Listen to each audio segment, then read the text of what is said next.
Sir, ಈಗ toll ಕಟ್ಟಬೇಡಿ ಅಂತ ಕರೆ ಎರಡೆರಡು ಮೂರು ಸಲ ಕೊಟ್ಟಿದ್ದಾರೆ. ಜೊತೆಗೆ ಎಲ್ಲೊಂದು ಕಡೆ ಸರ್ಕಾರ ನೈಸ್ ಪರ ಇದೆ ಅನ್ನೋ ಥರ ಕುಮಾರಸ್ವಾಮಿ ಮಾತಾಡಿದ್ದಾರೆ. ನೈಸ್ ಪರವಾಗಿಲ್ಲ, ಪ್ರಶ್ನೆ ಇಲ್ಲ. ನಾವು ಅದನ್ನು 30 ವರ್ಷಕ್ಕೆ ಕೊಟ್ಟಿದ್ದೀವಿ ಅವ್ರಿಗೆ. 20 ವರ್ಷ ಆಗಿದೆ ಈಗ. ಅದು ಇನ್ನೂ 10 ವರ್ಷ ಆಗೋವರೆಗೆ ನಾವು ಏನೂ ಮಾಡೋಂಗೇ ಇಲ್ಲ. ನಾವು ಸಾಕಷ್ಟು ಸಾರಿ ಅದ್ರ ಬಗ್ಗೆ ಪತ್ರ ಬರೆದಿದ್ದೀವಿ, ಟೋಲ್ ಹೆಚ್ಚು ಮಾಡಬೇಡಿ ಹಿಂದೆ ಎಲ್ಲ.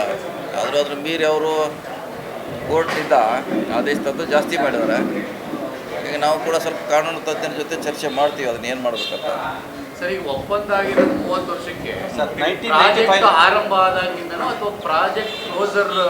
ಸರ್, 1995 ಅಗ್ರಿಮೆಂಟು ಮತ್ತು signing government of Karnataka signing MOU ಮಾಡೋದು 1995. ಈಗಾಗಲೇ 30 ವರ್ಷ ಮುಗಿದು 31 ವರ್ಷ ಆಗಿತ್ತು ಸರ್. ನೀವು ಹೊಸದಾಗಿ 20 ವರ್ಷದ ಕಥೆ ಹೇಳ್ತೀರಾ, 10 ವರ್ಷನ ಮೈನಸ್ ನೋಡೋಣ. ಅದೇ ಹೇಳ, ಕಾನೂನು ತಜ್ಞರು ನಾವು ಚರ್ಚೆ ಮಾಡ್ತೀವಿ.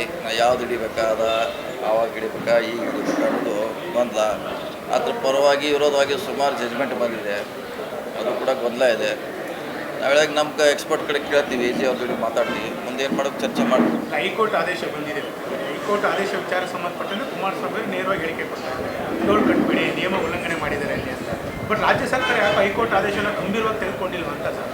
ನೋಡೋಣ, ಈಗ ಮೊನ್ನೆ ಆದೇಶ ಆಗಿದೆ, ಅದು ಮೊನ್ನೆ ಒಂದು ಆದೇಶ ಆಗಿದೆ, ಇನ್ನೂ ತಿಂಗಳಾಗಿದೆ ಚರ್ಚೆ ಅಂತಲ್ಲಿದೆ. ಎಕ್ಸ್ಪರ್ಟು ನಮ್ಮ AC ಅವ್ರು ಚರ್ಚೆ ಮಾಡ್ತಿದ್ದಾರೆ ಅದ್ರ ಬಗ್ಗೆ ಏನು ಮಾಡ್ಬೇಕಂತ. ಸರ್, ಒಬ್ಬ ವ್ಯಕ್ತಿಯ ಪರವಾಗಿ, ಒಬ್ಬ ಉದ್ಯಮಿಯ ಪರವಾಗಿ ಒಂದು ಸರ್ಕಾರ, ಇಡೀ ಒಂದು ಸರ್ಕಾರ ಅವ್ರ ಬೆನ್ನೆಲೆ ನಿಲ್ಲಕ್ಕೆ ಆ ಥರದ ವೆಸ್ಟರ್ನ್ ಇಂಟ್ರೆಸ್ಟ್ ಏನಿದೆ ಸರ್ ಇದರೊಳಗಡೆ? ಯಾವಾಗ ಯಾವ ಸರ್ಕಾರದಾಗ ಆಗಿದ್ರೆ ಅದು ಆಗಿದ್ದು? ಅಲ್ಲ, ಆಗಿದ್ದಲ್ಲ ಮತ್ತೆ ಆ ಸರ್. ನಾವು ಡಿಪೆಂಡ್ ಮಾಡ್ತಾ ಇಲ್ಲ, ನಮ್ಮ ಕೈಯಲ್ಲಿ ಏನೂ ಇಲ್ಲ. ಅದನ್ನು ಹಿಂದಿನವರ ಏನೂ ಆಗದಂಗೆ ಕೈ ಕಟ್ಟಿ ಆಗಿದೆ. ಅದರಲ್ಲಿ ಎಷ್ಟೋ ಕೂಡ ಕ್ಯಾಬಿನೆಟಲ್ಲಿ ಆಗಿದ್ದು ಬೇರೆ, ಆಮ್ಯಾಗ ಫೈನಲ್ ಆಗಿದ್ರಲ್ಲಿ ಬದಲಾವಣೆ ಆಗಿದ್ದು ಕೂಡ ಈಗ ಚರ್ಚೆಯಲ್ಲಿ ಇದೆ. ಅದು ಸರ್, ಈಗ ಈ ಎಲ್ಲ ವಿವಾದ ಬಗೆಹರಿಯೋ ತನಕ ಟೋಲನ್ನು ಸ್ಟಾಪ್ ಮಾಡೋ ಅಧಿಕಾರ ನಿಮ್ಗೆ ಇಲ್ವಾ ಸರ್? ನಮಗಿಲ್ಲ. ಈಗಾಗಲೇ ಕೋರ್ಟ್ನಿಂದ ಅವರು ಆದೇಶ ತಂದಿದ್ದಾರೆ. ಸ್ವಾತಂತ್ರ್ಯ ಹೇಳಿದ, ನಾನು ಕಾನೂನು ಚರ್ಚೆ ಮಾಡ್ತೀವಿ.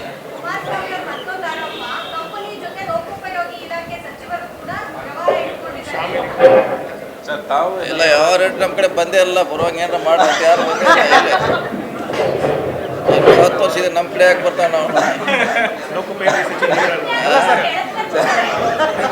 PWD ನೀವಲ್ವಾ sir? ಹಾಗಾಗಿ ನಿಮ್ಮ ಅಲ್ಲ, ಅವ್ರು ನಮ್ಮ ಕಡೆ ಬರ್ಲಿಕ್ಕೆ ರೆಡಿ ಇಲ್ಲ, ಹತ್ತಿರ ಬರ್ತಾ ಇಲ್ಲ. ಯಾರ ಹತ್ರ ಹೋಗ್ತಾರೆ ಸರ್ ನೇರವಾಗಿ? ಎಲ್ಲರೂ ಇದ್ದಾರೆ ಅಂತಾರೆ ಸರ್, ಅಶೋಕ್ ಕಿಣಿ ನೇರವಾಗಿ ಯಾರ ಹತ್ರ ಹೋಗ್ತಾರೆ? ಅಲ್ಲ, ನಮ್ಮ ಕಡೆ ಬರೋ ಪ್ರಶ್ನೆ ಅಲ್ಲಿ ಇನ್ನೂ 10 ವರ್ಷ ಇದೆ ಅವ್ರದ್ದು. ನೇರವಾಗಿ ಯಾರ ಹತ್ರ ಹೋಗ್ತಾರೆ ಸರ್ ರಾಜ್ಯ ಸರ್ಕಾರದಲ್ಲಿ? ಯಾರ ಕಡೆ ನೇರವಾಗಿ ಕೋರ್ಟ್ಗೆ ಹೋಗ್ತಾರೆ ಅವರು.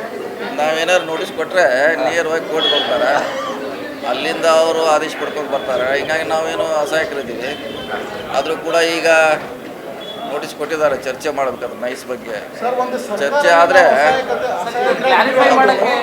ನ್ಯಾಯಾಲಯಗಳಲ್ಲಿ ನಿಯಮಾವಳಿಗಳಿದೆ ಸರ್, ಆದರೆ ನೈಸ್ನ ಆದೇಶಗಳಿದ್ರೂ ಕೂಡ, ಕೋರ್ಟ್ನ ಆದೇಶಗಳಿದ್ರೂ ಕೂಡ ಹತಾಶೆ ತೋರಿಸ್ತಿದೆಯಾ ಸರ್ಕಾರ? ನಿಮ್ಮ ಕೈಲಿ ಆಗಲ್ಲ ಅನ್ನೋದು?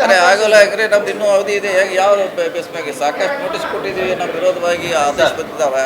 ಸರ್ಕಾರಕ್ಕೆ ಅಸಹಾಯಕರಿಲ್ಲ, ಭಾಳಷ್ಟು ಇಂಟ್ರೆಸ್ಟ್ ಇದೆ. 20 ವರ್ಷದಿಂದ ರೈತರಿಗೆ ಪರಿಹಾರ ಕೊಟ್ಟಿಲ್ಲ. ಯಾಕೆ ಸರ್ಕಾರ ಒಂದ್ಸಲ ಯೋಚನೆ ಮಾಡಲಿ? 13ರಿಂದ 18 ನಿಮ್ಮದೇ ಇತ್ತು, 18ರಿಂದ 19 ನೀವೇ ಜಾಯಿಂಟ್ ಇದ್ರಿ, ಈಗ ನೀವೇ ಇದ್ದೀರಾ. ರೈತರು ನೆನಪಾಗಿಲ್ಲ. ಈಗಾಗಲೇ ಅದನ್ನೆಲ್ಲ ಬಗೆಹರಿಸಲಿಕ್ಕೆ ಮಾನ್ಯ ಮುಖ್ಯಮಂತ್ರಿಗಳು ಒಂದು ಸದನ ಉಪಸಮಿತಿ ನೇಮಿಸಿದ್ದಾರೆ. ಅದಕ್ಕೆ ಹೆಡೆಡ್ ಬೈ ಪರಮೇಶ್ವರ್ ಅವರು ಮಾಡಿದ್ದಾರೆ, ನಾನು ಇದ್ದೀನಿ, ಸಂಬಂಧಪಟ್ಟ ಇಲಾಖೆಯವರು ಎಲ್ಲರೂ ಇದ್ದೀವಿ. ಸುಮಾರು 7 ಸಭೆ ಮಾಡಿದ್ದೀವಿ. ಇನ್ನೊಂದು 2 ಸಭೆಯಲ್ಲಿ ಅಂತಿಮ ಒಂದು ವರದಿ ಕೊಡ್ತೀವಿ. ಆಧಾರದ ಮೇಲೆ ಅವರು ಸರ್ಕಾರ ನಿರ್ಧಾರ ಮಾಡ್ತಾರೆ. ಸದ್ಯಕ್ಕಂತೂ ನನ್ನ ಲೆಕ್ಕಲೆ ಇವತ್ತಿನವರೆಗೆ ನಮ್ಮ ಹಂತದಲ್ಲಿ ಇಲ್ವಾ ಅದು. ಈಗ ನಾವು ಅವ್ರಿಗೆ ಹ್ಯಾಂಡ್ ಓವರ್ ಮಾಡೋದ್ರಿಂದ ಅದರ ನಿಯಂತ್ರಣ ನಮ್ಮ ಕಡೆ ಕಡಿಮೆ ಅವಕಾಶ. ಆದರೂ ಕೂಡ ಕಾನೂನಲ್ಲಿ ಚರ್ಚೆ ಮಾಡ್ತೀವಿ, ಏನು ಮಾಡಲಿಕ್ಕೆ ಸಾಧ್ಯ.